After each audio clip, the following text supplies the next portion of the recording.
Hey, it's Mike over at fishyourassoff.com, and today what we're talking about, well, it's just basically some snook fishing tips, I guess is what it is. So just all the different ways to catch snook and just the habits of snook and things that are going to really help you catch more snook. I've been catching snook for so long now, you catch them everywhere, that's a great thing about Florida.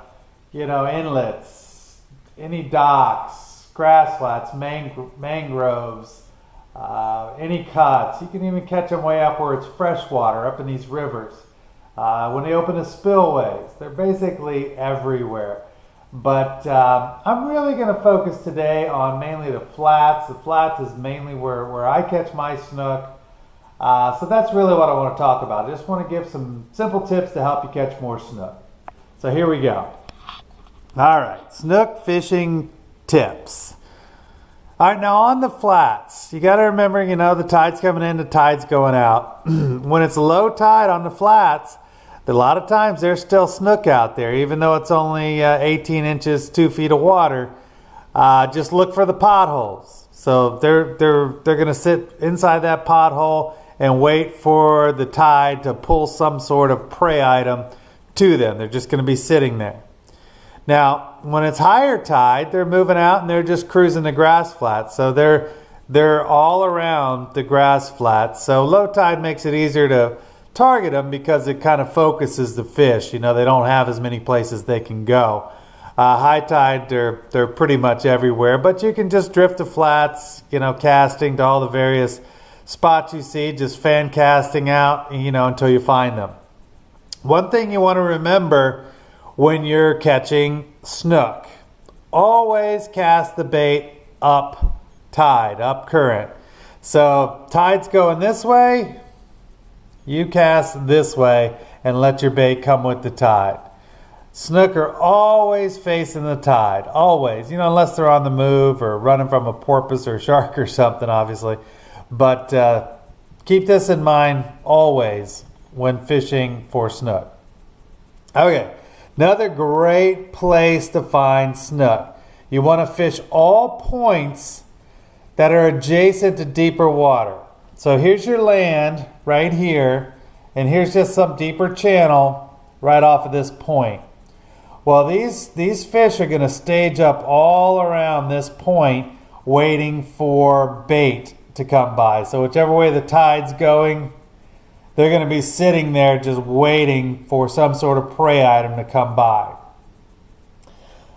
This is a great place actually to use a dead bait. I've caught most of my big snook on dead bait. The one thing you got to remember with dead bait is use a circle hook. So let them hook themselves when it comes to dead bait. But like this for instance would be great. Say you were just here and you want to sink a dead bait up against the mangroves or even out in this channel. Either way, you want to do that. I'm telling you, it is a great way to catch snook. I remember having one day where I caught 4 different huge slot snook off the same dead pinfish. So dead bait works really well, really well. Keep that in mind. A lot of people forget about that. Okay, now when there's a lot of bait in the water, you want to fish that first 2 hours of the incoming tide. And the reason for that is these snook will get full. Now, if bait is scarce, fish the whole tide up and down, in and out, doesn't matter.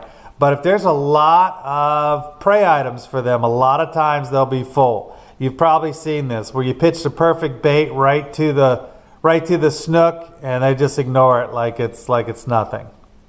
Remember this. This is an important one when there's a lot of bait, especially during the mullet run and things like that. Okay, here's another thing. Wind pushes snook and bait, or everything, which is why it pushes the snook, because they're following the bait, up against things. So an island or a mangrove. So say you got the wind pushing like this, right? The wind's blowing here, here's the mangrove. You definitely want to pitch up to this mangrove island if the wind is coming this way. So just kind of remember that. It doesn't matter. It doesn't have to be mangrove. It could be anything. It could just be a shoreline of any kind. Wind will push the snook up against it. Okay? All right. Another tip. Circle hooks allow you to downsize your leader. Now, let me show you this one. This one gets a visual, I guess. All right. So when you use a circle hook, it's got the snook right here, okay? So it's harder because you got the line tight. So you get the line tight. It's harder for them to gill, when they shake their head. It's harder for them to cut your line with their gill plates. So circle hook's always going to get them right here in the corner of the mouth. Well, not always, but most of the time. Whereas a J hook might be different places.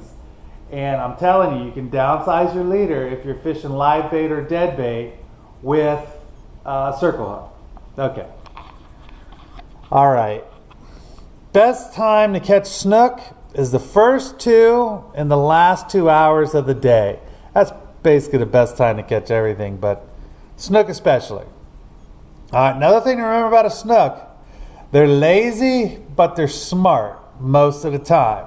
And what I mean by that is, snook's going to kind of be out of the current, waiting for something to flow by, and it's just going to snatch it real quick. They're just like a largemouth bass on steroids, if you ask me. I use a lot of bass baits to even catch them. They bite spinner baits, and they bite. Snook are great. Snook are great. I love catching snook. But they're smart too.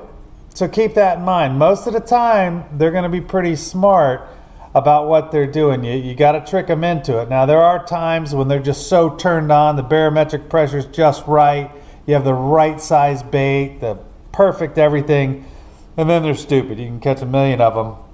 You can probably throw a piece of cheese out there and they'd hit it. But for the most part, they're smart. Another thing about a snook, always keep your line tight for the jump. It's the opposite of a tarpon. You've heard bow to the king. When a tarpon jumps, you got to point your rod to it. Not so with a snook. You always got to keep your line tight with a snook. Especially a big one. The big ones usually don't jump, but when they come out and shake their head, you need to have that line tight. Now, and that leads me to the next thing, corks. Fishing with corks and live bait for snook works so well. You can keep your eye on where the bait is. You pitch it right up to the mangroves or wherever, out on the flats. It doesn't matter. And there's some pros and cons to using a cork. The pros, it slows the bait down. So you got this nice lively finger mullet there. Well, it's hard for a snook to catch a finger mullet. They got to try pretty hard because mullet are very athletic. Well, when it's got a hook through its tail, it makes it a lot easier to catch that thing. It's got a hook through its tail and it's pulling a cork. So that's one of the great pros about using live bait with a cork. Another thing, the cork itself attracts snook. Well, it attracts other predators too. I fish with a cork and live bait for snook and tarpon, reds, trout, whatever, because the actual cork itself, predators in general are very curious. So like, hey, what is that noise? Is that something I can eat? So they'll come over to it. Now, there's a big con.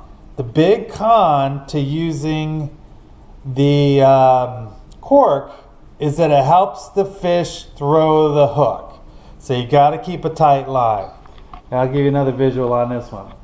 So when that fish gets up and jumps and shakes its head, that cork allows the hook and your line to swing a lot more, and that's a bad thing. That can definitely help pull the hook, and that's another time when you want to have a circle hook on there. Circle hooks are much harder for fish to throw. A J hook, as you're pulling or fighting, the hole where the hook is in there is getting bigger and bigger, and the J hook will just kind of slide right out. But the circle hook usually is going to stay in there a lot better. I mean, they'll come out too if you're fighting them for too long, but it's harder for the fish, whatever the fish. But we're talking about snooks, so let's talk about snook. It's harder for the snook to throw that. But these are just some of the tips. You know, I kind of ran out of room on my little whiteboard there, so I guess that's all you get for this time. But these are just simple tips to help you catch more snook. You can find more of this information right on our website. It's www.fishyourassoff.com. We have how-to videos, you know, where to find fish, how to catch them, the best lures. The whole site is basically simple tips to help fishermen catch more fish. So go ahead and check it out. Again, it's www.fishyourassoff.com. I think that's about it for today. So until next time, we'll see you then. All right. Bye-bye.